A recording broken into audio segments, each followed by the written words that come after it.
Notícias no Girassol Jornal. Boa noite. Complexo Hospitalar Dom Alexandre do Nascimento. Primeira cirurgia robótica de remoção de hérnias foi realizada hoje e com sucesso.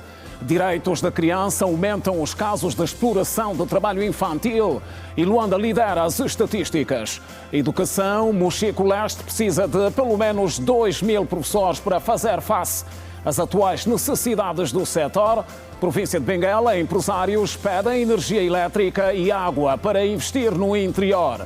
Dia Internacional do Ambiente, ministra do setor reconhece que o saneamento em Angola ainda não é dos melhores e defende a aposta contínua na educação. Vamos informar no Girassol Jornal, quinta-feira, 5 de junho. Bem-vindos.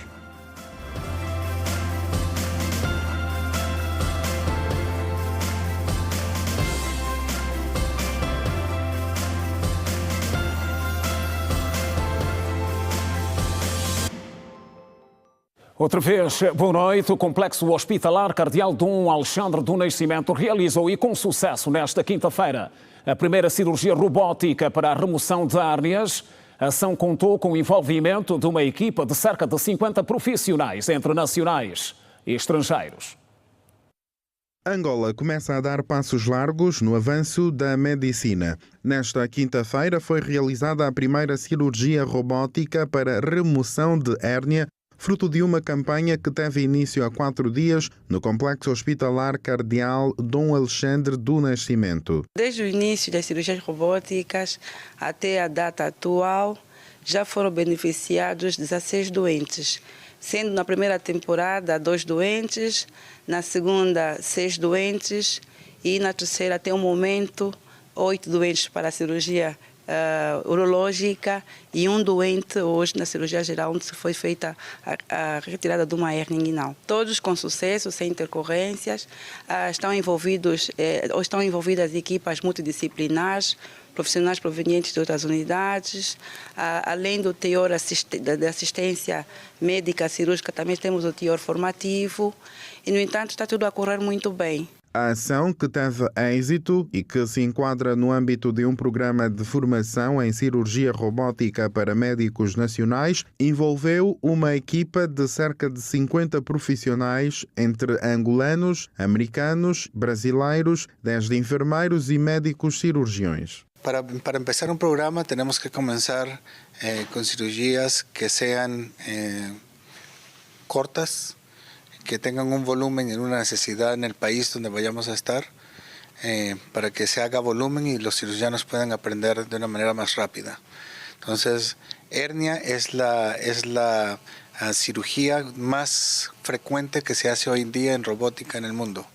Entonces, por eso escogimos hernias y mañana vamos a continuar con otros doentes de hernias y el tercer día vamos también a estar con vesícula, que es el outro procedimento também que hay necesidades também que vamos a ir fazendo. Como um projeto de formação, então nós começamos com patologias mais frequentes, que são as hérnias, vesícula, e nesse momento começamos com a hérnia, primeiro por ser uma das patologias mais frequentes para nós cirurgiões. Segundo, são patologias simples que dá para criar uma boa curva de aprendizagem, porque se nós estamos em formação nesse tipo de cirurgia, temos que começar com aquelas patologias mais simples, que existe grande quantidade para que haja uma curva de aprendizagem bastante profunda. Então, nesse momento, começamos com doentes que têm idade compreendida entre 20 até os 40 anos. E sobre a corrida para melhorar os serviços de saúde no país, não é tudo. A Ministra da Saúde, Silvia Lutucuta, fez saber que já para breve, Angola vai realizar a primeira telecirurgia. Estamos a preparar condições, se não for amanhã, mas num futuro muito próximo, fazer a primeira telecirurgia a partir de Orlando, que nunca foi feita para nenhum país africano. Já tem sido feita entre Estados Unidos e China, entre França e Marrocos, mas a partir de Orlando nós vamos fazer história com a primeira telecirurgia em cirurgia robótica para uma cirurgia do cancro da próstata. Angola realiza pela primeira vez cirurgia robótica para remoção de hérnias. O país continua a registrar elevados casos de exploração do trabalho infantil e Luanda é atualmente uma das províncias com mais exemplos desse tipo de práticas, na medida em que é comum ver na cidade capital todos os dias crianças lançadas na venda de diversos produtos, uma das formas de como essa prática se revela na sociedade. Comercializar sacos num dos mercados da capital do país foi a forma que este adolescente encontrou para fugir da fome. Eu comecei a vender aqui no mercado de São Paulo, através da necessidade financeira. Esse dinheiro, consigo fazer algumas coisas que ainda posso tirar lá meu jantar e o bocado ainda posso guardar. Não estou através de condições.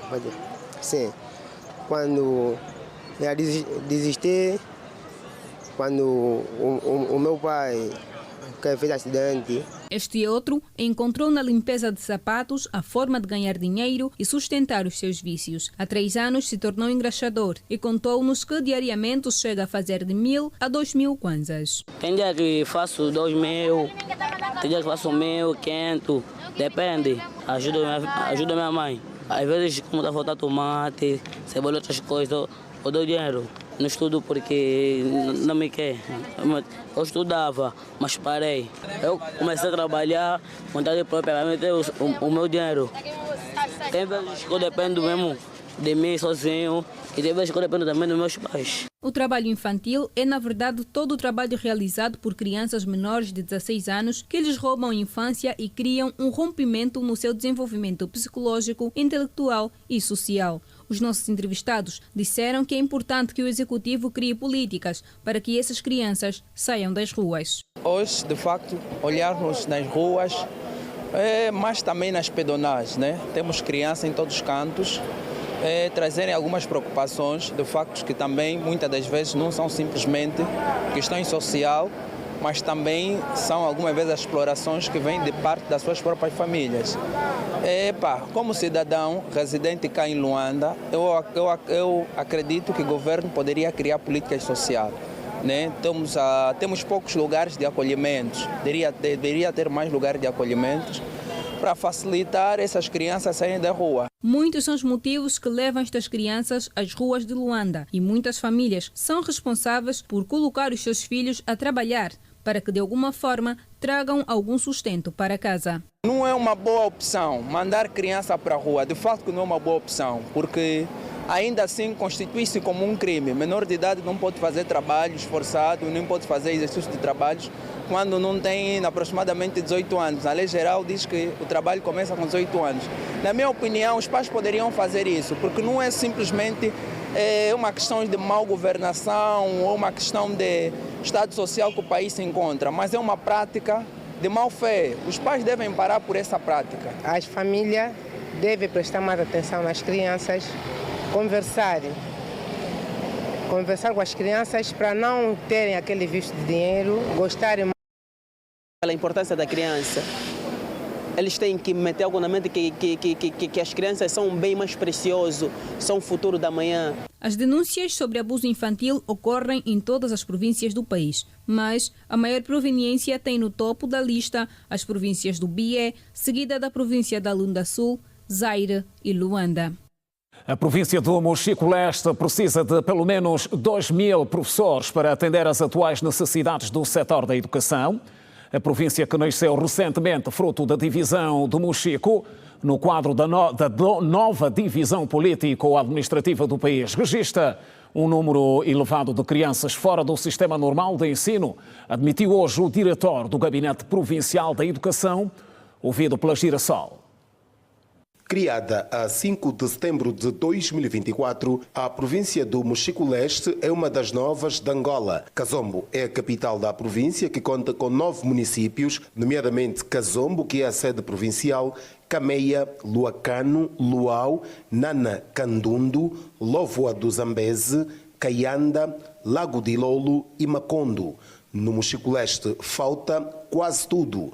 A educação tem carências. Carências estas que passam pela falta de professores, escolas do ensino geral e do ensino técnico-profissional. A esta altura nós precisamos, no mínimo, 2.000 professores, 636 administrativos e precisa de 118 escolas, entre elas do ensino primário, ensino secundário e, o mais agravante, precisamos ainda de escolas de formação de técnicos de saúde e de técnicos de professores, ou melhor, magistérios.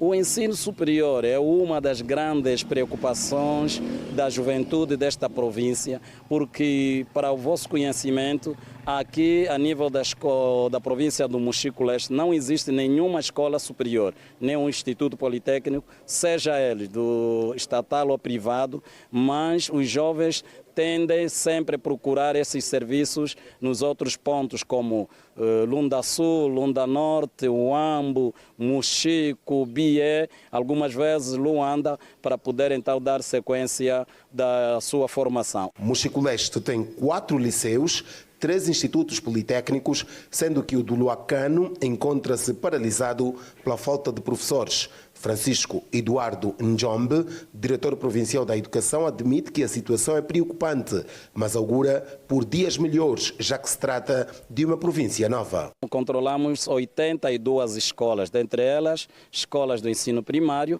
e as do ensino secundário. Temos apenas a nível da província 4 liceus, 3 institutos politécnicos, ou um politécnico da Cameia, o outro técnico agrário do Luau, mas o politécnico do Luacano não funciona por falta de professores. Então, a esta altura, esta é a nossa maior preocupação, no sentido de podermos resolver, podermos pedir a quem de direito nos ajudar na resolução destas preocupações. O número de crianças fora do sistema normal de ensino é gritante. Este ano o número de crianças ronda dos 60 mil crianças em toda a província, de todos os subsistemas. O abandono escolar é outra realidade presente no Mochico-Leste.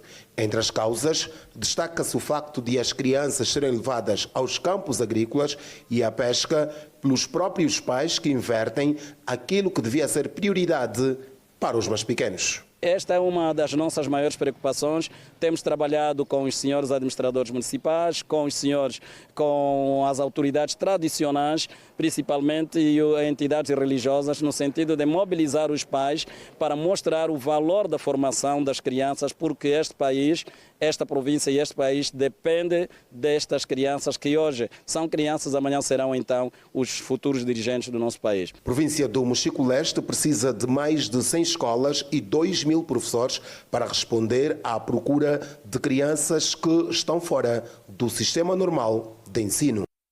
Ora, e mais de 25 mil famílias estão envolvidas na produção agrícola em toda a província do Mochico-Leste. São dados avançados pela Direção Provincial da Agricultura, Pecuária e Pescas. O responsável disse a Girassol que o governo da província criou o programa Agro Mochico-Leste, com foco no aumento da produção. A província é nova e é rica em termos de potencialidade no setor produtivo. Para dar corpo a esta vantagem comparativa, a província do Mochico-Leste dispõe de um programa que, quando implementado, vai permitir o aumento da produção nas áreas da agricultura, pecuária e pesca. O projeto Agro Mochico-Leste é um projeto de impulsão da agropecuária e pescas a nível da província, que vai trabalhar com os nossos agricultores.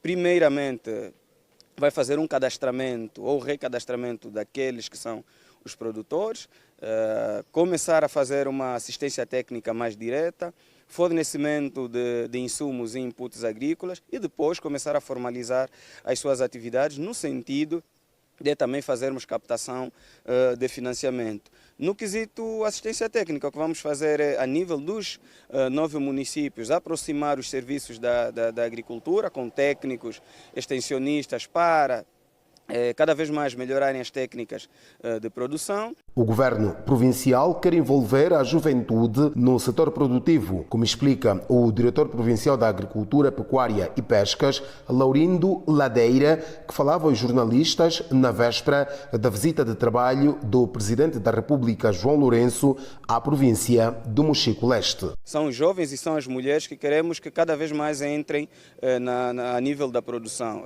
Só para ter uma noção, Nós, a nível da nossa província, temos um Instituto Técnico Agrário, que é o Instituto Técnico Agrário do Luau, que vai começar a fornecer técnicos agrícolas jovens, que pretendemos também inseri-los a nível da atividade agrícola. Entretanto, entendemos que todas as atividades envolvem jovens e só com os jovens podemos manter esse setor cada vez mais vivo e, ao longo dos anos, começarmos a rejuvenescer gradualmente e termos a nossa província muito ativa para a produção de alimentos. Aqui, no Mochico Leste, se produz arroz, mandioca e outros tubérculos.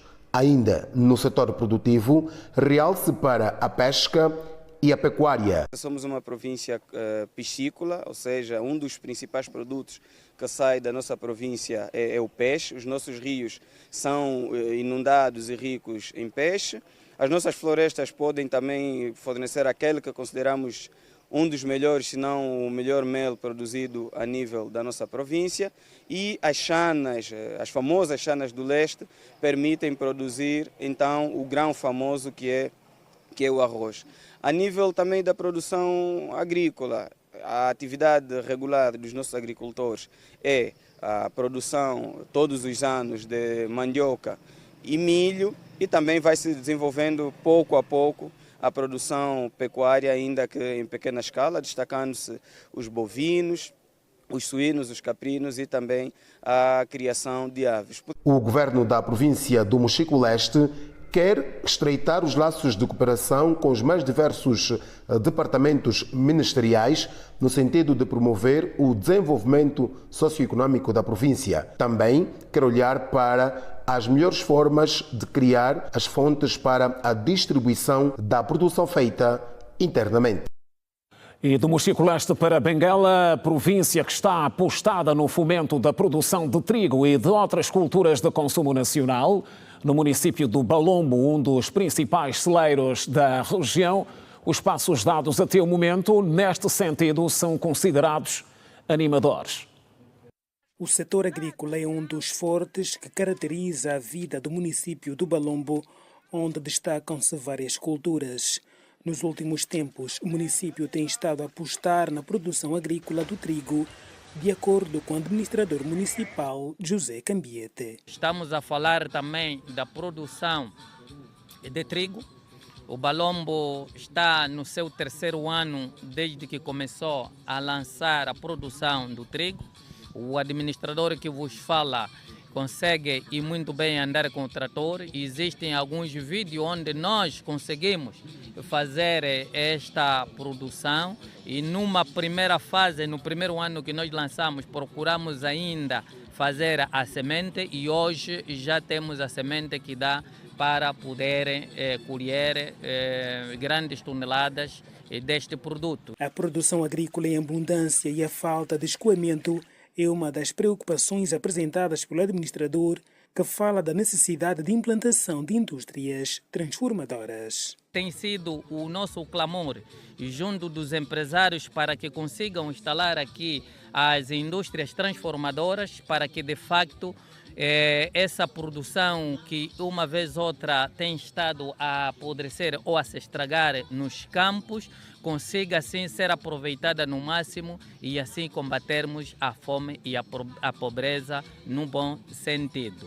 A energia elétrica é outro problema apresentado pelo titular do município. Nesta altura, o município do Balombo, para sustentar os munícipes, socorre-se de grupos geradores. Lamentavelmente, ainda estamos a funcionar com centrais térmicas, portanto com grupos geradores, que acarretam grandes custos nos combustíveis e bem como com as suas manutenções. Mas sim, a nossa esperança se alimenta naquilo que tem sido os programas do Executivo. Um programa muito promissor é de que brevemente Balombo terá a luz a partir da barragem do Lumão. O município do Balombo dista mais de 150 quilômetros da cidade-sede da província de Benguela e celebrou no passado dia 3 de junho 60 anos de existência. Dia Internacional do Ambiente. Desafios para Angola. Em destaque.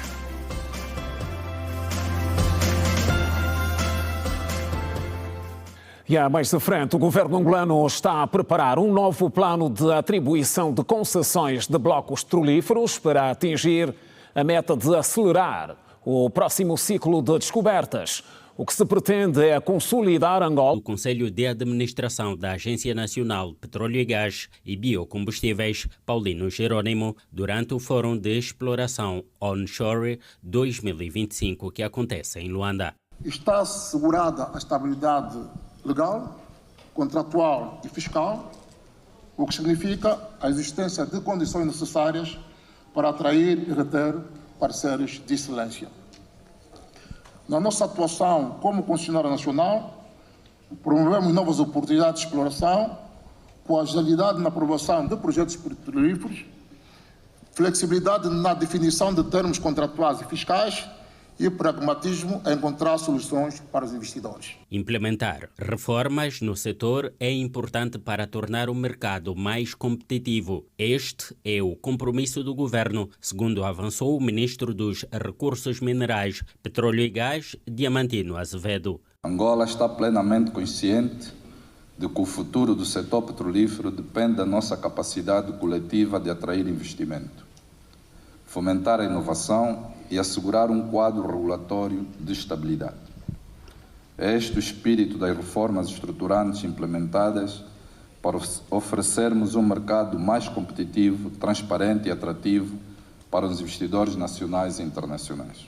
Os desafios não se limitam ao investimento. O governo pretende trabalhar com parceiros para reduzir as dificuldades do setor. É neste quadro que reforça o compromisso na atividade exploratória, sublinhou Diamantino Azevedo. Neste quadro, reforçamos o compromisso com a dinamização da atividade exploratória nos blocos terrestres das bacias do Baixo Congo e do Kwanza e nas bacias interiores.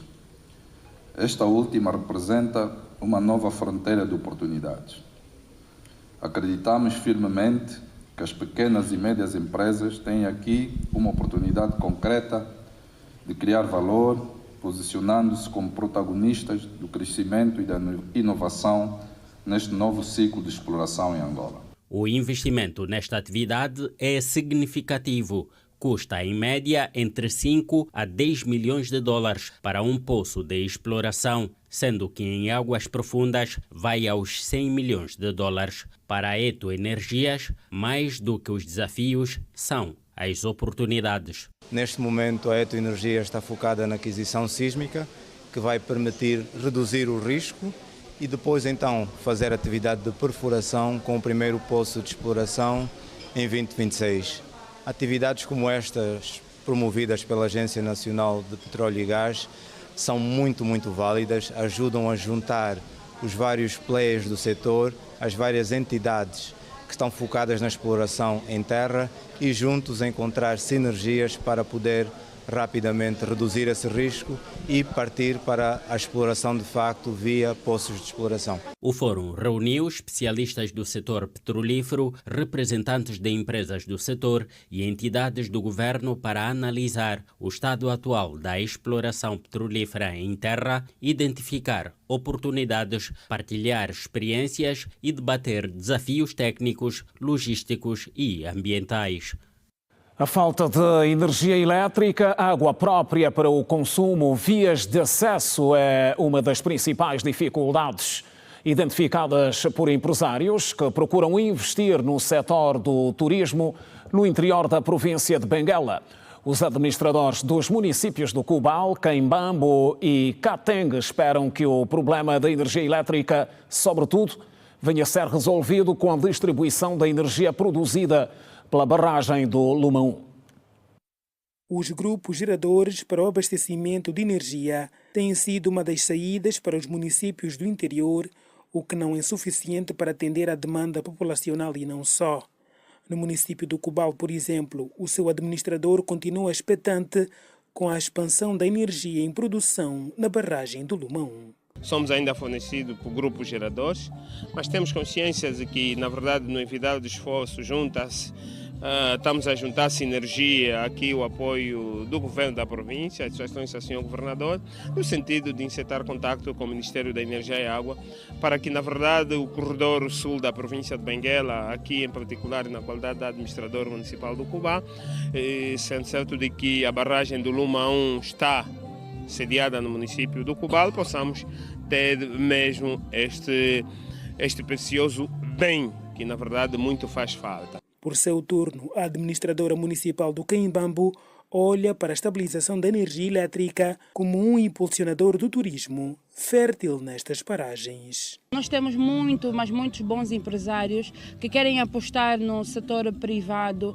quer a nível agropecuário como no turismo. A energia seria um fator preponderante, porque onde há energia há desenvolvimento, porque os custos com combustível a nível dos geradores ficam muito onerosos. O recém-criado município do Catenga vive o mesmo drama da falta de energia elétrica há 2 anos. Porém, o seu administrador augura por dias melhores. Já há mais de 2 anos que esta população não usufrui destes bens, mas a administração está a fazer tudo por tudo para ver se daqui a mais pouco tempo podemos voltar a ver esse bem, a repor esse bem nas populações. Na mesma linha, o bispo da Diocese da Ganda fala da necessidade do uso de mecanismos para a criação de outras fontes de energia elétrica para fazer face ao déficit do bem público. Temos outras tantas fontes de energia. Se usarmos a sabedoria e a tecnociência que os outros países já têm utilizado, poderemos não esperar só da luz que vem pelos cabos de Laoca, de Cambambe, não é? Capanda ou do Luma 1, mas aquilo que já existe deve ser melhor aproveitado e distribuído para o bem de todos. Então aqui é água, é luz e outras condições, mas havendo água, não é? E sobretudo as vias de acesso. É o melhor da informação no Girassol Jornal. Voltamos ao Mochico Leste, província que prepara-se para receber amanhã o Presidente da República. E, a propósito, nesta altura já fala a imprensa o governador local, Crispiniano dos Santos. Vamos ouvi-lo. Ao setor da educação, da saúde e outros, como também alavancarmos a nossa economia.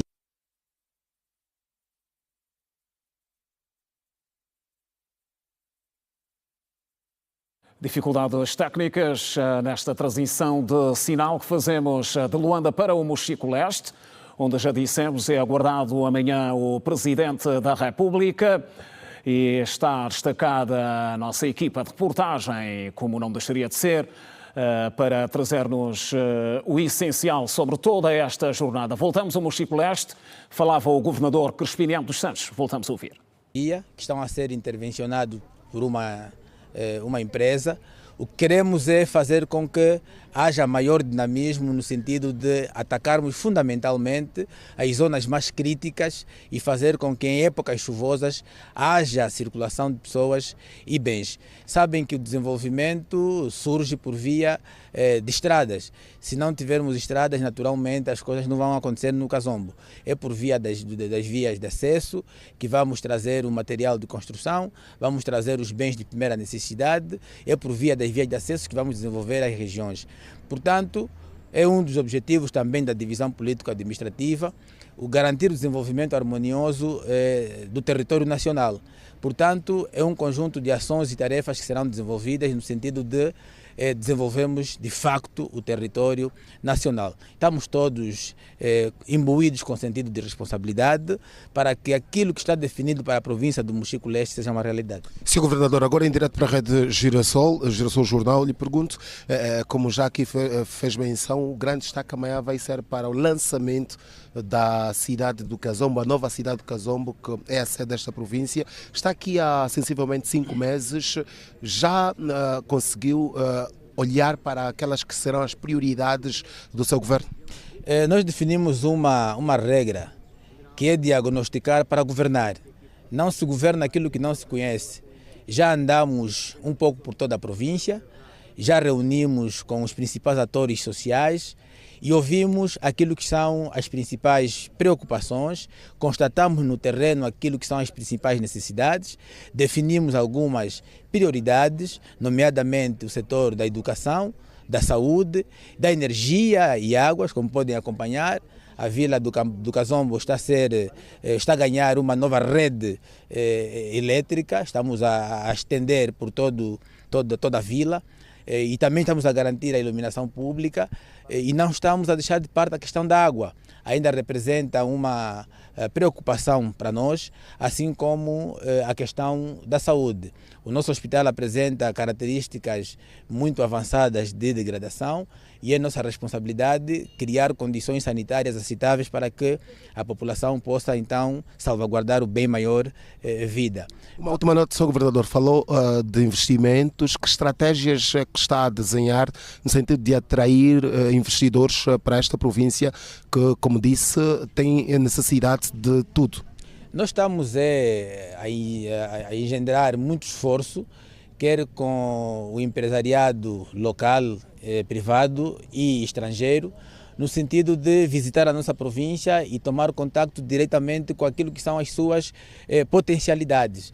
A província é rica em solos férteis, tem uma rede hidrográfica considerável e aqui temos condições propícias para a prática da agricultura, naturalmente no cultivo do arroz, do feijão, do milho e de outros grãos que vão, de certa maneira, fazer com que haja a sustentabilidade das nossas famílias. Portanto, é uma província em obra e eu tenho dito que a nossa obra está em bom ritmo de crescimento. Portanto, todos os empresários estão convidados a fazerem parte desta grande obra e tornar, de facto, a província do Mochico-Leste e, de modo muito particular, a sua capital, uma terra com condições dignas de se viver. Muito bem, as palavras do governador provincial do Mochico-Leste, Crispiniano dos Santos, a lançar esta jornada de trabalho que deverá ser intensa, que o Presidente da República, João Lourenço, vai desenvolver amanhã aqui a esta, que é uma das 3 novas províncias que o país ganhou desde setembro do ano passado e que efetivamente começaram a funcionar em janeiro. O grande destaque recai amanhã para o lançamento da primeira pedra, podemos assim considerar, para a construção da nova cidade do Kazombo, que é a sede da província do Mochico-Leste. É um assunto que vamos continuar a acompanhar e claramente nas primeiras horas de amanhã teremos outras notas para levar até a nossa audiência. A partir do Kazombo, todos os cumprimentos da equipa da Rede Girassol de reportagem. Boa noite. Saudações, Alberto Capitão, boa noite. Continuação de bom trabalho. Estivemos no Mochico-Leste, província que recebe amanhã o Presidente da República. O laboratório do Centro de Saúde do Lumoé, na província da Lunda Norte, está a trabalhar a meio gás. A falta de energia elétrica condiciona o funcionamento da unidade, aberta este ano, e que é alimentada por gerador e placa solar. 5 meses depois, voltamos ao Centro de Saúde do Satambue. Os equipamentos estão preservados, apesar de funcionarem a meio gás por causa da energia na zona. O gerador está com problemas de aguentar o laboratório. Então, nós vamos fazer tudo para quando haver recursos disponíveis no combate à pobreza, para nós comprarmos um gerador com uma capacidade elevada que é para aguentar o laboratório. Realçar que, inclusive, até aquele laboratório atende o nosso município, atende também alguns as vizinhas, também atende, porque o nosso município termina no Rixicapa, do outro lado é o Mussung, e também há uma população do município vizinho do Mussung. A placa solar que alimenta a unidade hospitalar está sobrecarregada e, com isso, o atendimento é limitado ao período da manhã. Nós vamos fazer tudo para quando haver recursos disponíveis no combate à pobreza, para nós comprarmos um gerador com uma capacidade elevada que é para aguentar o laboratório. Quanto aos diagnósticos mais comuns, a malária lidera a lista, que tem também as doenças diarreicas agudas. Conseguimos atender normalmente. Quando vemos que é um caso delicado, mandamos normalmente para o Dundo. Em média, são realizados 40 exames por dia e as amostras processam em 24 horas. Aqui no nosso centro, normalmente, temos um número no máximo de 50 casos que são feitos no total de análises. Nesses temos o gota espécie, a urina, VDR e velocidade sanguínea. E as análises que não são feitas, normalmente temos mandado ao Dundu. E continuamos aí na Lunda Norte, onde questões culturais estão a propiciar o aumento de casos de gravidez entre adolescentes. Em determinadas comunidades, muitas jovens são entregues à vida marital pelos próprios pais. Vamos ver na reportagem do Josué Massuaco e Quina Santos. A gravidez precoce não é um fenómeno de todo estranho nas comunidades rurais na província da Lunda Norte. Na regedoria do Satambo, município do Lovo, encontramos histórias comuns. Jovens que deixaram a escola para virar donas de casa. Ficaram chateados. Hoje me levaram na casa do marido. E assim já estás em casa do marido? Sim.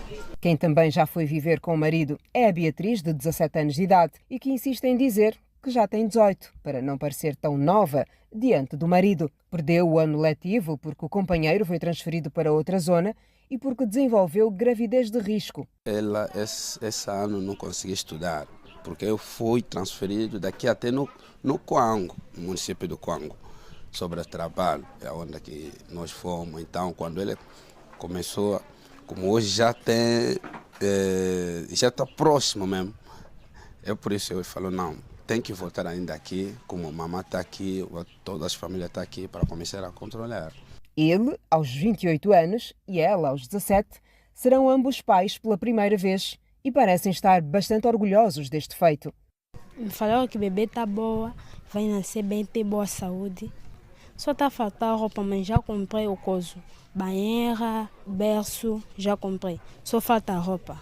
Não, eu vou estudar. Vai voltar a estudar? Não vou parar de estudar.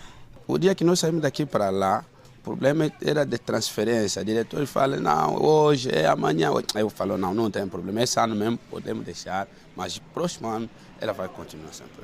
Se de um lado há satisfação, do outro há abandono. Fomos ao bairro do Lumo à procura da jovem que aos 15 anos largou a escola por causa da maternidade. A rotina da Evalina é cuidar da criança e da lida da casa. A mãe, que tem 7 filhos e sustenta a todos com o pouco que consegue, tem mais um membro no agregado. Como fugiu, está a criar filha também, o bebê. Nasceu embora bem, tem muita força de ajudar as pessoas que trabalham no hospital. Com um olhar tímido e cabisbaixa, mal conseguia falar connosco. A pressão de lidar com a criança, de apenas 2 semanas, tem sido muito difícil. É difícil ser mãe? Sim. Você trabalha? Não. Você fica a depender da mamãe? Sim. E a escola? Anda aí na escola. O acompanhamento para as gravidezes precoces acontece no Centro de Saúde do Satambo. Aqui a ajuda é profissional. Temos muitos casos de adolescente de gravidez precoce. Normalmente as idades variam entre os 16 e 15 anos. O bairro do Lumo, na regedoria do Satambo, tem aproximadamente 4.000 habitantes. A maioria é Kioka, etnia dominante na província da Lunda Norte. Aqui as questões culturais ultrapassam qualquer lei e qualquer norma. É comum assistir a cenas como estas e facilmente a sociedade local concordar. Muitos dos alunos até abandonam já as escolas e vão já ter seus parceiros muito cedo. Muitas das vezes os próprios pais também é que influenciam os mesmos a terem já os parceiros muito cedo, vêm, buscam eles mesmos na escola, levam, entregam nos parceiros. Diariamente temos nos dado com esses problemas. Nós temos casos de gravidez precoce indesejável, não é? Às vezes uma menina adolescente, naquela brincadeirazita, um descuido, aparece grávida. E muitas das vezes ele apresenta quem engravidou e essa, por sua vez, tem assumido. E uma das vezes, nem aquele que engravidou não aparece. E também temos casos que são gravidezes precoces, mas já vivendo mesmo com o esposo. Isso quer dizer que a própria família, vendo a evolução da menina e quer lhe dar ao lar, não é? Não, eu tenho que manter já, não queremos que fique em casa para ser engravidada e amanhã não ser assumida. Então, eles recebem alambamento e mandam aquela criança na casa do marido, mesmo tendo uma idade não considerável para poder ter o marido. A Nanã, a Beatriz e também a Evelina são adolescentes que representam um universo de dezenas de jovens desta comunidade, cujas famílias as entregaram para a vida adulta. Triste realidade. Voltamos depois do curto intervalo. Até já.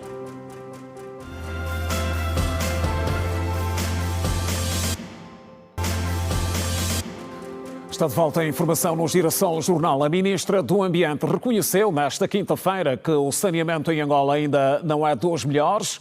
Ana Paula de Carvalho defende a intensificação, sobretudo da...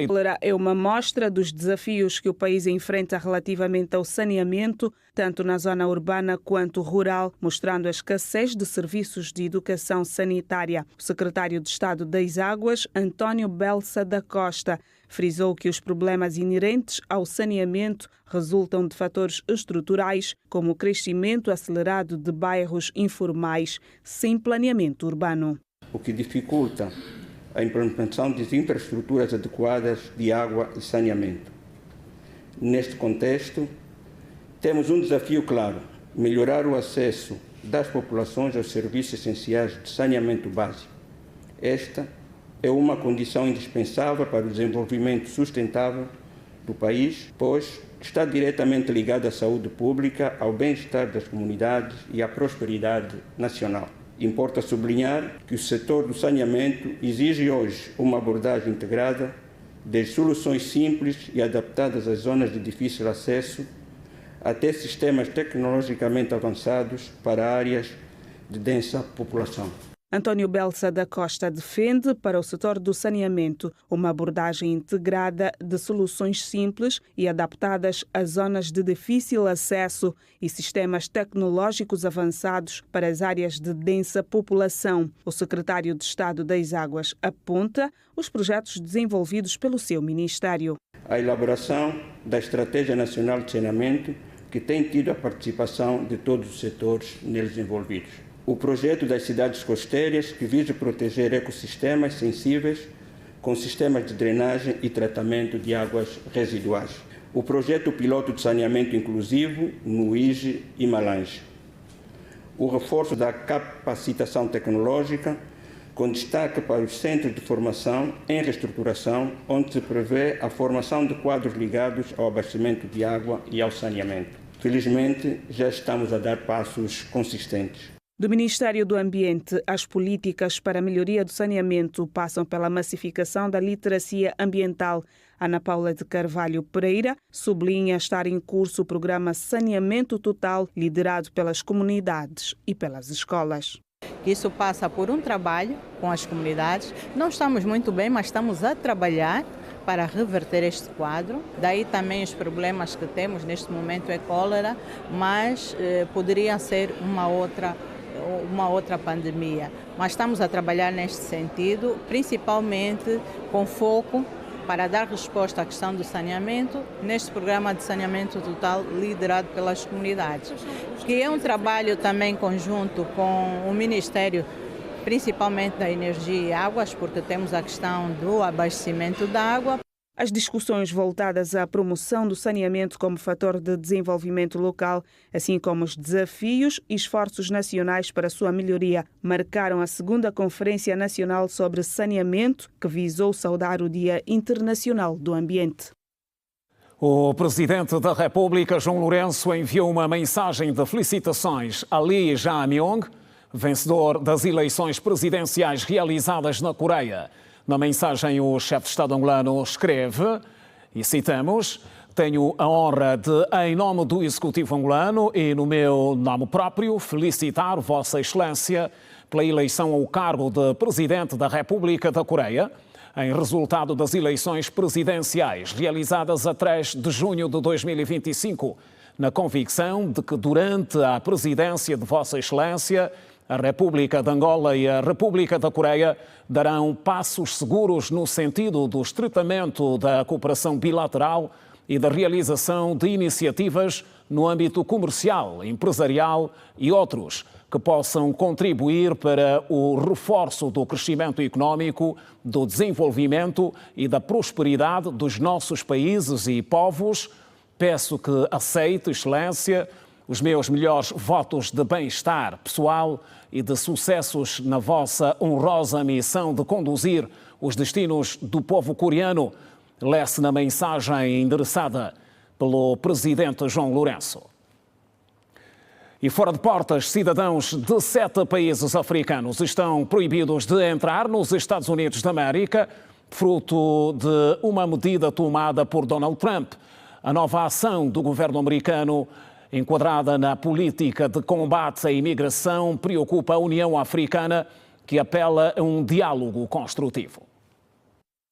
A nova medida das políticas de imigração de Donald Trump, que afeta um total de 12 países, entra em vigor já na segunda-feira. Entre as nações cujos cidadãos vão enfrentar proibições constam 7 países africanos, nomeadamente Chad, Somália, Sudão, República do Congo, Guiné Equatorial, Líbia e Eritreia, além do Afeganistão, Birmânia, Haiti, Irão e Iêmen. Em reação à medida, a União Africana lembrou que o continente africano e os Estados Unidos partilham interesses mútuos na promoção da paz, da prosperidade e da cooperação mundial, pelo que apelou a Washington que adote uma abordagem mais consultiva e leve a cabo um diálogo construtivo com os países afetados pelas medidas. Na sua comunicação, a Organização Continental mostrou-se preocupada com o potencial impacto negativo de tais medidas nas relações interpessoais, nos intercâmbios educativos e comerciais e, de forma mais ampla, nas relações diplomáticas, cuidadosamente mantidas ao longo de décadas.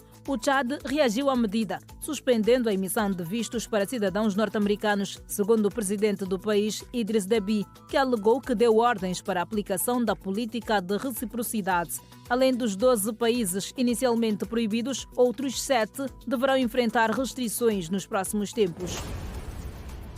Morreu hoje, aos 68 anos, o antigo presidente da Zâmbia, Edgar Chagwa Lungu, vítima de doença. O anúncio do passamento físico do presidente da Zâmbia entre 2015 e 2021 foi feito pelo Partido Frente Patriótica, formação política à qual pertencia. Lungu morreu num hospital da África do Sul, onde esteve internado nos últimos tempos, segundo uma das suas filhas.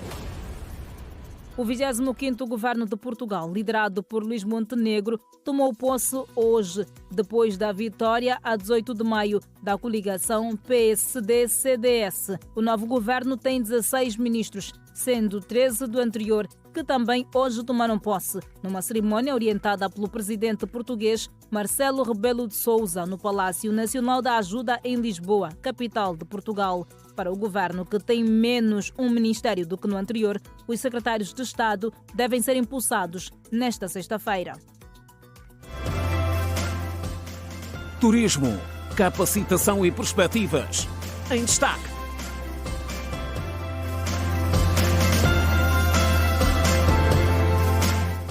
E é de turismo que falamos a seguir. Apesar de ter registrado um ligeiro aumento no contributo ao produto interno bruto, o setor do turismo em Angola continua aquém do seu verdadeiro potencial económico, segundo o secretário de Estado do Turismo, Augusto Kaliqueimala. O governante falava à margem do workshop que decorre em Luanda com foco no reforço das competências dos operadores do setor. Antes da pandemia, o turismo angolano representava 1,7% do PIB. Em 2025, o valor subiu para 1,9%, mas ainda é considerado insuficiente para a dimensão e os recursos do país.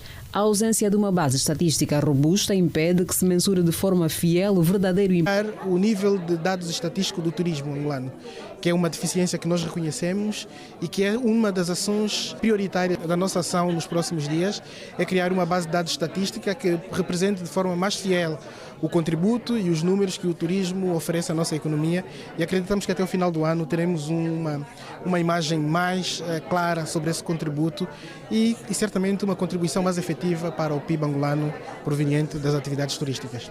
O alerta ganha peso no momento em que o país acolhe uma Fam Trip com operadores turísticos alemães, iniciativa integrada num workshop sobre hospitalidade e gestão de roteiros turísticos promovido pelo Ministério do Turismo. O objetivo deste evento, enquadrado nesta visita de familiarização que operadores turísticos provenientes da Alemanha fazem ao nosso país, é, no fundo, permitir que estes operadores da Alemanha conheçam aqui no local as nossas potencialidades turísticas e os produtos turísticos que os operadores turísticos angolanos podem oferecer. Este encontro visa essencialmente uma partilha de experiências, partilha de conhecimento e também de networking para permitir que se façam pacotes turísticos conjuntos que depois serão comercializados junto dos mercados da Alemanha, da Áustria e da Suíça, denominado DACH Market. É um evento de familiarização, vai nos permitir conhecer, vamos permitir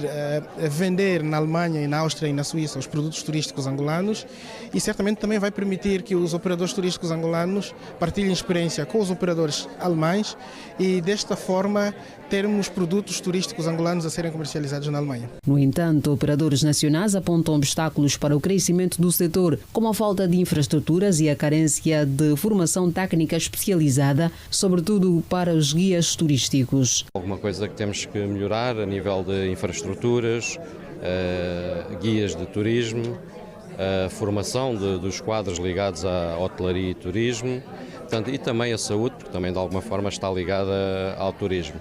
Portanto, esses são os principais, apesar de haverem outros, mas eu penso que agora com esta movimentação que está a começar a haver, consequentemente essas coisas vão ter que também avançar rapidamente. Eu acho que temos que deixar a autenticidade, não podemos mudar o que tem. Então o desafio é só mesmo captar o turista de fora e mostrar a autenticidade do próprio turismo cultural e também a natureza, né, que é magnífica. Então é só isso. O evento decorre em Luanda e estende-se até o dia 9 de junho, com visitas programadas à província da Huila. E terminou nesta quarta-feira o terceiro ciclo internacional de conferências que reuniu durante 2 dias operadores do setor ferroviário. Aqui em Luanda, o encontro visou dotar os profissionais do sistema com capacidades técnicas que os habilitem a dar soluções aos desafios que a ferrovia apresenta. No segundo e último dia do terceiro ciclo internacional de conferências técnicas ferroviárias, foram abordadas preocupações referente aos desafios que o setor ferroviário em Angola apresenta. A segurança, o aumento da mobilidade com a expansão da linha foi das preocupações mais refletidas, como avançou o presidente da Associação dos Técnicos Ferroviários de Angola, Mário Kwambwa. A exportação de mercadorias e bens, os caminhos de ferro devem atingir os pontos mais longínquos, levar ao desenvolvimento e preocupa-nos que os caminhos de ferro tenham que se expandir para pontos mais distantes. Nós temos cerca de 2.000 e poucos quilómetros de linha, é muito pouco para um país que tem 1.247 quilómetros quadrados por aí, então é que devemos fazer o máximo como associação para contribuir, para trazermos propostas de solução. O líder dos técnicos ferroviários de Angola defende o aumento de vagões para reduzir dióxido de carbono e assim proteger o ambiente. Com uma visão holística, podemos trazer, como sociedade civil, trazer o nosso contributo para impulsionar o desenvolvimento dos caminhos de ferro, para promover as potencialidades do modal ferroviário. Estamos agora numa época em que falamos muito do ambiente. Um comboio com 20 vagões substitui acima de 60 caminhões e aí estaremos a emitir menos dióxido de carbono para o ambiente. Nicolas Gregoire é um dos responsáveis de operações de uma concessionária de infraestrutura ferroviária e portuária. Foi um dos oradores no certame. aponta que os principais desafios do setor em Angola estão na segurança rodoviária e na capacitação dos recursos humanos. Segurança ferroviária, mas também os desafios dos recursos humanos, como o recrutamento e a formação dos técnicos que estamos agora a fazer. Acho que muito já foi feito com a construção dos 3 caminhos de ferros. Agora o que falta é falta de manutenção. É importante que nós podemos fazer manutenção do material de segurança da via férrea. Estamos a dizer que a via férrea é um modo vivo e como tem que ser feito manutenção todos os anos, todos os meses para a segurança, mas também para assegurar a duração da linha férrea durante o tempo. Entretanto, o presidente do Conselho da Administração da Agência Nacional dos Transportes Terrestres, Enio Costa, reconhece que o país tem troços ferroviários que carecem de manutenção contínua. Refere que o troço Zenza-Malange é o que constitui maior preocupação. Temos troços que precisam de ser melhorados, sim. Nesses troços que precisam de ser melhorados, há um plano de requalificação, de manutenção permanente para que não haja essa interrupção. O troço, por exemplo, de Zenza Kakuzo para Malange é um troço que para nós é preocupante e que faz parte naturalmente das prioridades de manutenção e de investimento no setor dos caminhos de ferro. Este terceiro ciclo internacional de conferências técnicas ferroviárias juntou académicos, gestores de empresas ligadas ao setor, membros do governo e técnicos. Foi realizado no âmbito dos 50 anos de independência nacional. É o Girassol Jornal, mas o intervalo a seguir. Até já.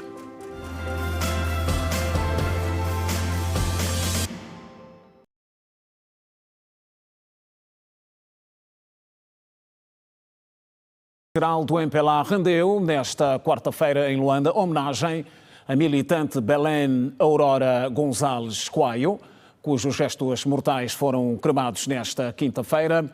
Na ocasião, Paulo Pombolo expressou solidariedade e profundos pésames aos familiares pela perda irreparável de uma militante que se destacou na defesa dos ideais e causas nobres do partido.